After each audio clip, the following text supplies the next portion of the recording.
отбасылық құндылыққа келетін болсақ, отбасында жаңағы ер адамның, мен бұл дүниеде байқағаным, ер адам Аллах тағалаға бағынатын болса, әйелі ер адамға бағынады, балалар әкеге де шешеге де бағынады екен. Осыған жетпейінше әртүрлі ілімді де ғылымды да оқып көрдім. Ешқайсында соңы жоқ, басы басталғанмен соңы жоқ екен. Сонда ең бірінші нәрсе жаңағы ер адамның өзінің Аллахты тануы. Сонда былай қарасаңыздар, барлық ғылым бір 10 жыл жақсы сияқты келе жатады да, 11-ші жылда бұл қате екен деп қайта бастайды. Немесе 20 жыл келе жатады да, 20 жылдан кейін бұл дұрыс емес деп қайта бастап жатады. Өкініп қалып жатады. Жасөспірімдер өсіп кетіп жатады. Сонда барлығын мына практикамен және де ғылымды меңгере отырып, менің түсінгенім мына нәрсе болды. Ер адам өзі Аллах тағалаға бағынып, жаңағы дұрыс нәрселер жасай бастаса, дұрыс өмір сүре бастаса, сол кезде әйел адам ер адамға бағынады екен. Сол кезде бала әке мен шешеге бағынады екен. Барлық нәрсе отбасының құндылығы дұрыс тұрады екен. Ал егер де ер адам өзінің жаңағы желаниясымен айтады ғой, нәпсі деп жатады ғой, сондаймен жүретін болса, әйел ер адамға бағынбайды, бала да ата-ананы тыңдамайды. Немесе тыңдаса да, балада да іште жаңағы алдыңғы арба жүріп кеткен бұрыстық баланың ішкі дүниесінде де әсер етіп, балада переходной возраст деген содан басталады екен. Сонда ең бірінші мына адам өзін қалай тәрбиелеу керек. Жаңа баланы 5 жасқа дейін қой деген сөзді айтпай тәрбиелейді. 5 жастан 15 жасқа дейін құлғып тәрбиелейді дейді. Сол кезде неге оны құлғып тәрбиелейді, бәріне үйретеді десе, ең негізгі баланың өсер кезде энергиясы көп, сол энергия арқылы бәрін жасатып үйрету керек екен. Сабақты да оқып үйрету керек, физикалық жұмысты да істетіп үйрету керек, иманын да өсіру керек баланың. Соның барлығын жасайтын болса, ол бала 15 жастан ары қарай өзінің өмірін өзі алып жүріп кете алады екен. Және де жаман ортаға да кірмейді. Және де бұзақылық та жасамайды. Кері әсер ететін өміріндегі нәрселерге жоламай тұрады екен. Өйткені мына 5 жастан 15 жасқа дейінгі қалыптасқан әдеті оның ғұмырының соңына дейін жетеді екен. Егер де осы жолда балаға осы әдеттерді қалыптастырмайтын болса, баланың ақылы 50 жаста оянуы мүмкін. Ол мына өткен өмірдегі қиындықтарына байланысты. Мысалы, кейбірі қиындыққа шыдамай сынып кетіп жатады, кейбірі айту қиындықтан өтіп барып түсініп жатады.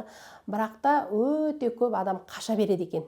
Жаңағы бала күндегі әдет болмағандықтан, үлкен күнде ол әдетті приобретение жасау оңайға түспейді. Сол үшін адам қаша береді, ұрысқақ болады, қорқақ болады, әр нәрседен оправдание табады. Әр нәрседе немесе мына правительство кінәлі, мынау кінәлі, мен мынаны оқығым келіп еді, мынандай болмай қалды деп ыңғай бір кінәлі заттар тауып алады екен балалар. Сол үшін ең бірінші мына әке отырып балаларды тәрбиелеп керек емес әкеге. Әкеге түзу жолды ұстану керек. Ал тәрбиені айтып түсіндіруді оны тек қана ана жасайды. Неге? Өйткені ер адамдар, олар айтады ғой, полигамный деп.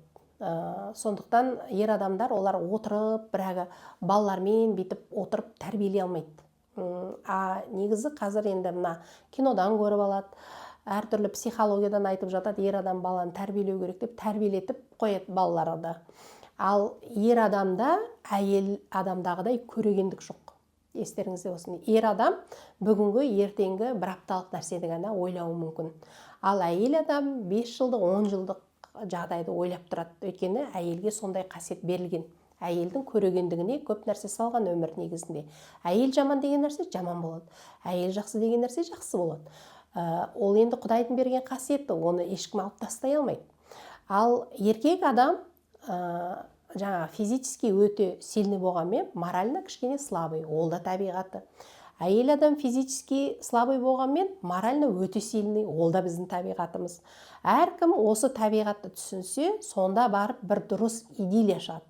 Ал табиғатты түсінбесе, біз бір-бірімізден требовать ете береміз. Сен мынаны істе, сен бүйт, енді сен бүйтпедің, енді сен сөйтпедің, кінәлау, бір-біріміздің ойымызға бірдеңкені арту.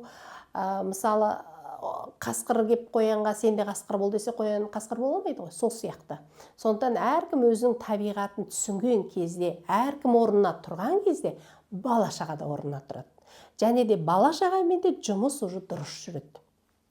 Адам ерегеске, ұрысқа өте көп энергия жібереді.